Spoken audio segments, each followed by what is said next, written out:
Hello everyone, welcome to GK scene and guru. तो दोस्तों, आज की इस वीडियो में हम फिर से अकाउंट से संबंधित प्रश्न कवर करेंगे। तो आज ये 10वीं क्लास होगी। अगर आपने अभी तक पिछली वो 9 क्लासें नहीं देखी हैं तो चैनल पर जाके देख लेना, उनकी प्लेलिस्ट बनी है। और वीडियो को आखिर तक देखना। और चैनल से पहली बार जुड़े हैं तो चैनल को ज़रूर सब्सक्राइब करना और साथ में बेल आइकन को भी प्रेस कर लेना। और दोस्तों, टेलीग्राम चैनल को ज्वाइन कर लेना, क्योंकि उस चैनल पर हम डेली वीडियो की पीडीएफ फाइल डालते रहते हैं। उसका लिंक आपको मिल जाएगा डिस्क्रिप्शन बॉक्स पर। तो चलिए शुरू करते हैं वीडियो को। In which type of market do you have the largest number of firms. तो किस प्रकार के बाजार में बड़ी संख्या में फर्म होते हैं। तो बात करते हैं बड़ी संख्या में, तो ये हमें देखने को मिलते हैं ऑप्शन बी में, perfect competition and differentiated competition. Option B. Price discrimination is profitable and possible if the two markets have. तो कीमत भेदभाव और लाभदायक एंड पॉसिबल होते हैं जब दो बाजारों में हो। तो दो बाजारों में क्या होना चाहिए।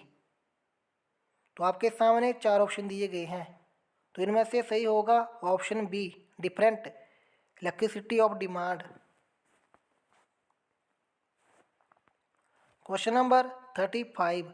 तो इसमें यह पूछा गया कि which of the following is not the future of monopolistic competition. तो निम्न में से कौन सा एकाधिकार प्रतिस्पर्धा की विशेषता नहीं है। तो राइट आंसर होगा ऑप्शन सी, उत्पाद एकरूपता।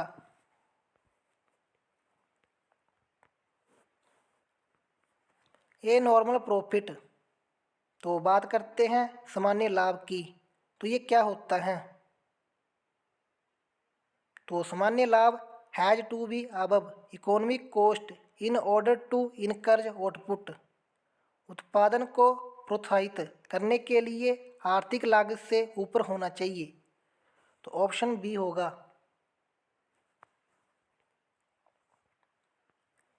मैनेजमेंट। तो प्रबंधन क्या है। तो बात करते हैं प्रबंधन की, तो ये एक कला भी है, साइंस भी और व्यवसाय भी। तो राइट आंसर होगा यहाँ option D, all of these. Main functions of management includes. तो बात करते हैं प्रबंधन की, तो प्रबंधन का जो मुख्य फंक्शन क्या है। तो ये करता है डायरेक्टिंग, निर्देशन। Option A. Focus of planning is on. तो आयोजन के केंद्र में होना चाहिए। तो बात करते हैं प्लानिंग ऑफ फोकस, तो इसमें जो घटनाओं की भविष्यवाणी होनी चाहिए, फोरकास्टिंग ऑफ इवेंट्स। ऑप्शन ए।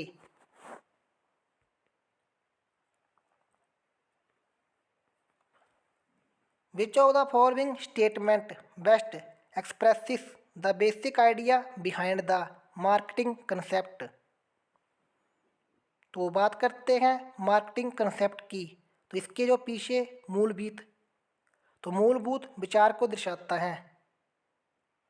तो यानी keep the consumer far most in mind. तो ग्राहक को हमेशा दिमाग में रखना। तो option D.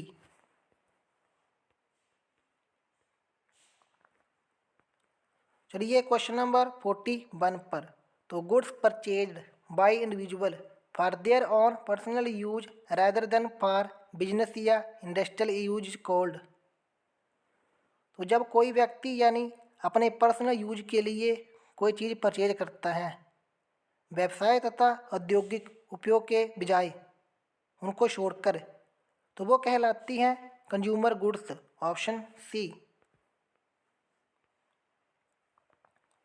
The purpose of promotion is to. तो बात करते हैं प्रमोशन की, तो इसका जो पर्पस क्या होता है। तो मांग को उत्तेजित करना, stimulate demand. Option B. To a great extent social forces determine, तो बृहत पैमाने में जो सामाजिक बल निर्धारण करते हैं। तो first option what customers by, तो ग्राहक क्या खरीदते हैं। हाउ दे बाई, कैसे खरीदते हैं और कहाँ से खरीदते हैं। तो ये तीनों सही हो गया, ऑप्शन होगा D all of these. The need या want for a particular product becomes a demand when, तो किसी विशिष्ट उत्पाद के लिए आवश्यकता या जरूरत एक मांग बन जाती है। ये कब बनती है। तो ये जब क्रय शक्ति द्वारा प्रभावित हो, option B it is backed by buying power.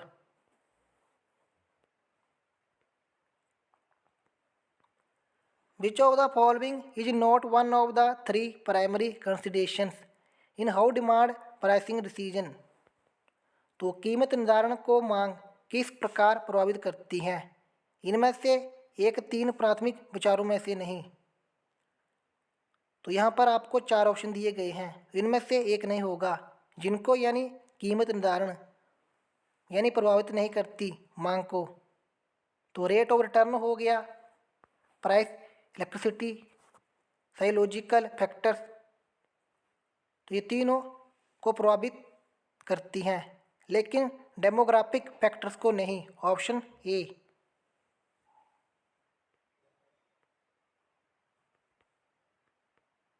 Question number 46 which of the following is are pricing objective, तो निम्न में से कौन सा कीमत निर्धारण का उद्देश्य है। तो कंपटीशन हो गया, मार्केट शेयर हो गया, मार्केटिंग पेनिट्रेशन हो गया, तो राइट आंसर होगा all of these. The physical distribution involves which activity, तो भौतिक वितरण में कौन सी यानी क्रियाविधि शामिल होती हैं। तो retail, warehousing, customer service, sales force costing, तो ये तीनों होती हैं। तो राइट आंसर होगा all of these. Question number 48, तो इसमें यह पूछता है कि the most important goal of financial management, तो वित्तीय प्रबंधन का सबसे महत्वपूर्ण लक्ष्य, तो कौन होगा इन चारों में से। तो ये होगा wealth maximisation, option D. Which of the following is not a function of financial management, तो वित्तीय प्रबंधन का लक्षण नहीं है। Allocation of funds, raising of funds, तो प्लानिंग फॉर फंड्स, तो ये तीनों नहीं है। तो राइट आंसर होगा option D all of these. The policy concerning quantum of profits to be distributed as dividend is called, तो डिविडेंड के रूप में वितरित की जाने वाली लाभ की मात्रा को नीति को क्या कहते हैं। तो हम उसे कहते हैं डिविडेंड पॉलिसी।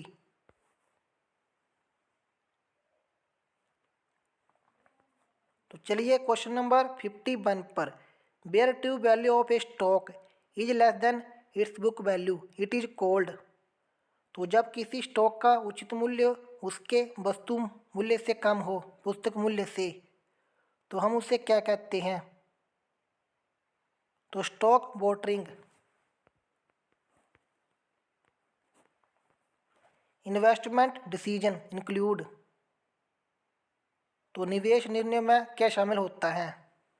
तो जब हम इन्वेस्टमेंट करते हैं, तो expansion of existing business, expansion of new business, replacement, तो ये तीनों शामिल होते हैं।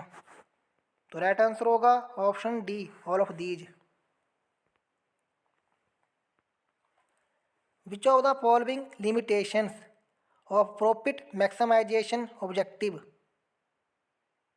तो इसकी यानी हानियाँ क्या हैं, सीमाएं।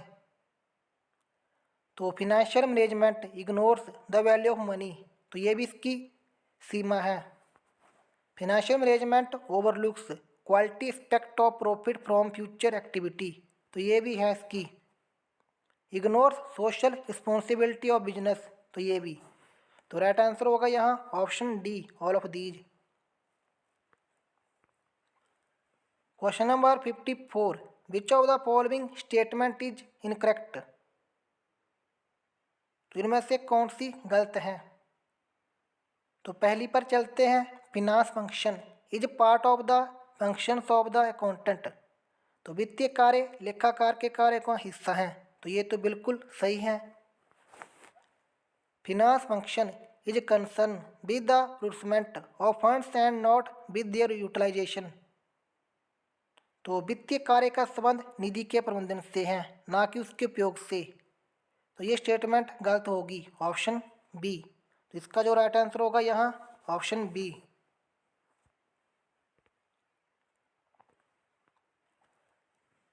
विच of the following is not very much relevant in dividend decision. तो डिविडेंड डिसीजन में जो कि इसके साथ संबंधित नहीं है। तो एबिलिटी ऑफ डिस्पोजल प्रॉफिट, तो ये भी है। इन्वेंट्रीज एक्सपेक्टेशन फॉर डिविडेंड, ये भी। इंडस्ट्री प्रैक्टिस, औद्योगिक व्यवहार, तो ये भी इसके साथ रिलेटेड है, लेकिन ऑप्शन सी इसके साथ संबंधित नहीं है। Capital market conditions, option C.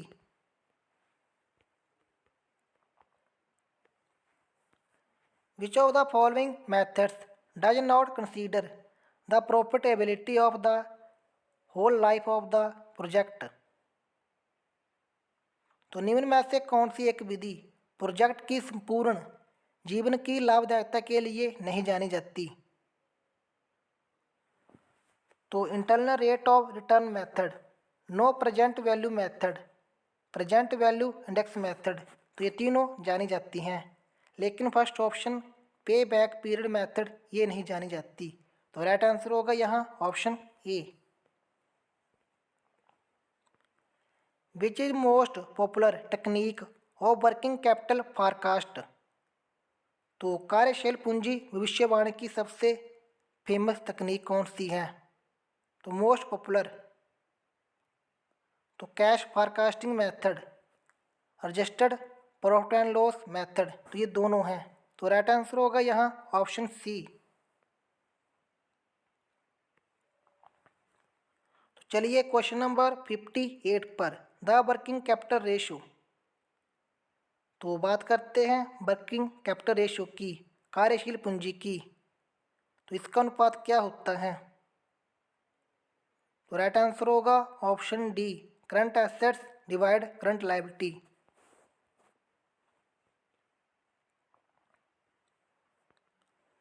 Financial leverage is attended to.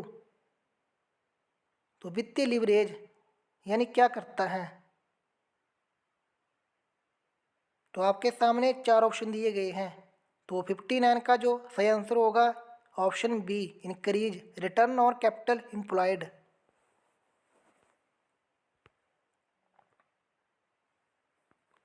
Under trade credit and instalment credit does not flow. तो व्यापार साख तथा इंस्टॉलमेंट साख तो प्रभावित नहीं होते, किसके साथ। तो बैंक क्रेडिट इसके साथ भी होते हैं, कैश क्रेडिट इसके साथ भी, लेकिन व्यापार साख से नहीं होते, ऑप्शन ए, ट्रेड क्रेडिट।